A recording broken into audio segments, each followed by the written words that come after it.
Hey there, you guys. Welcome back. Today I wanted to discuss watering of carnivorous plants. It's always been a hassle for me, and I always dreaded when things got a little bit dry. And you've seen in the background of some of my videos that sometimes I say, oh, I've neglected it so much. It's mostly because I don't have water that is specific for watering these guys. They need a water with a low TDS, total dissolved solids, low salt count, low mineral count, low everything. Basically needs to be kind of dead water. So yeah, I tend to not water them a lot, and then I water them really well when I get water. An easy way to do it is use distilled water that you would buy from the store. You could buy it by bottle, but then I forget and I run low, and then something is dry, and then I just, oh. You can always water with regular water occasionally, whatever, it doesn't really matter so much. But just on a regular basis it needs to be low total dissolved solid count. So what is best to get when you're growing these carnivorous plants, especially for you beginners and myself? I'm not an expert by any means. It's best to buy yourself a TDS meter, a total dissolved solid meter. I bought mine from eBay. I think it was around $10, really cheap.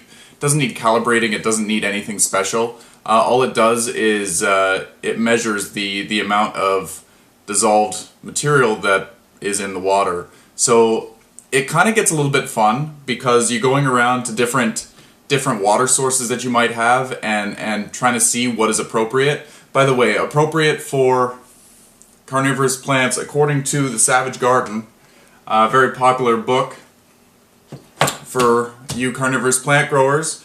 The high end of the limit should be about 160 parts per million, according to TDS meter, and that's pretty well only if it's planted outside and it constantly gets rain and it gets leached through, and not a lot of minerals staying around. So if it's in a pot, it should be even less than that. Under 100 would be fantastic, even less would be perfect.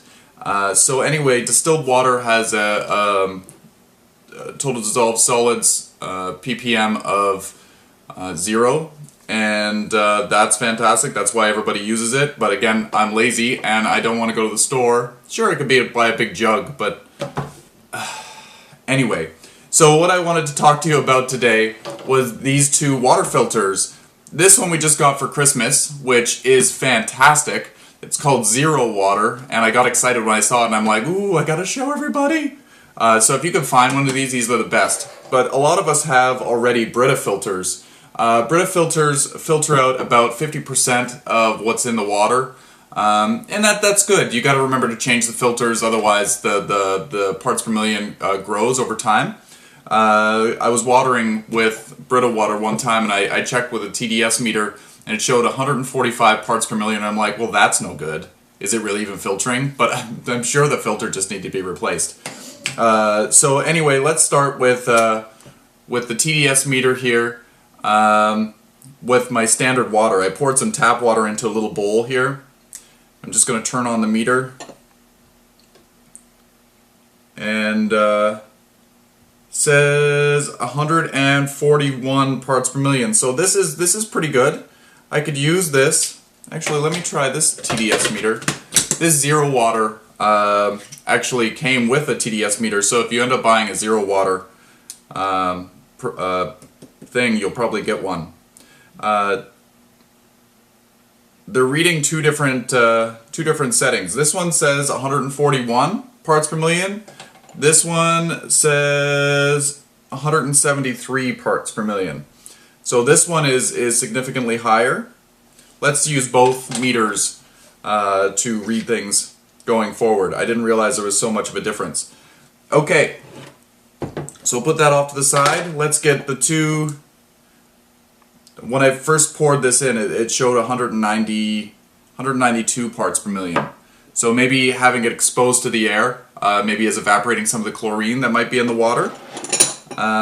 So yeah, letting water sit overnight sometimes dissolves some of the dissolved minerals. Wow, I can't even talk today. Dissolved minerals from the water. So keep that in mind as well. again, your TDS meter will help you know that. So let's do this. This filter was changed, I'm gonna say, a week and a half ago, so it should be still pretty good. Let's pour it into the bowl. Let's give this. Most of us use filtered water now in our houses, either Brita or otherwise. So let's put this in here. This one shows 92 parts per million. So this filtered out, according to this meter, this filtered out about 50 parts per million. Now let's try the meter from this one. This one shows 106. So they're off by almost 20 parts per million. 20? No, about 10 parts per million.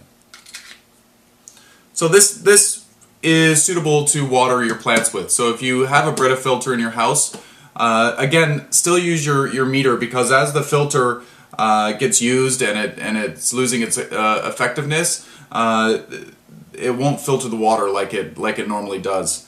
So we'll move that off to the side. This one's okay to water our plants with. And this zero water one, whoop. This one also has, there's many different types. This one has a little spigot off to the side so that you can fill your bottles without getting it out of the fridge, which is fantastic. Okay, so we're at 0, and this TDS meter is showing 0. There's nothing left. This is like distilled water. Let's try this one. This one's also showing 0.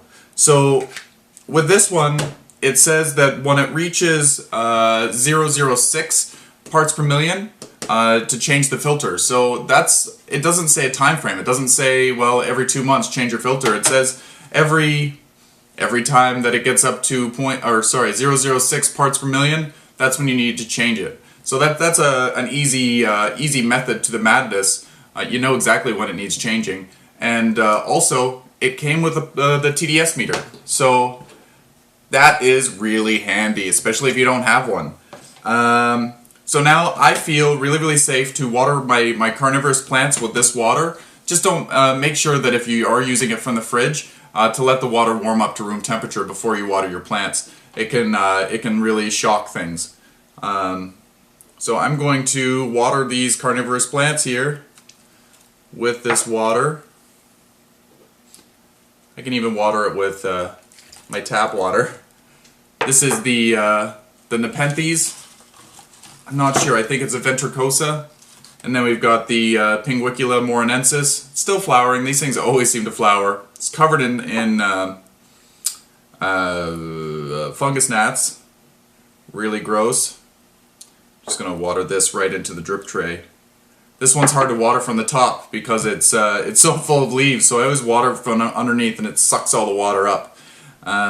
Usually in the wintertime you don't water all that much. You don't want them to dry out solid, but you want to let them dry down a little bit. They're not actively growing, and sometimes they're in the middle of a dormancy state. So too much water over the winter can actually cause some of them to rot, which is kind of funny because usually they like to be sitting in a little pool of water.